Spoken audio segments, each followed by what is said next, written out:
भएको छ। प्रहरीका यी घेरा तोडेर दुर्गा प्रसाई अगाडि बढिराख्नु भएको छ।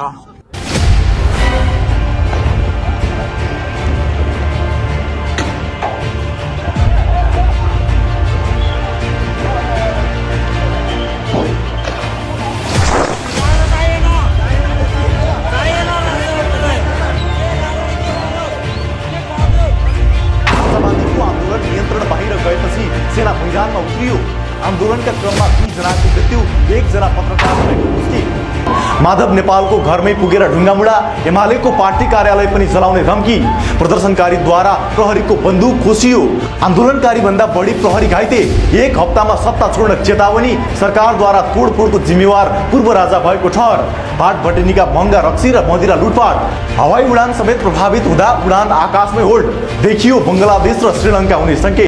दिनकुनेमा राजावादी समूहहरूको आन्दोलन स्थिति नियन्त्रण बाहिर गएपछि नेपाली सेना मैदानमा उत्रिएको छ।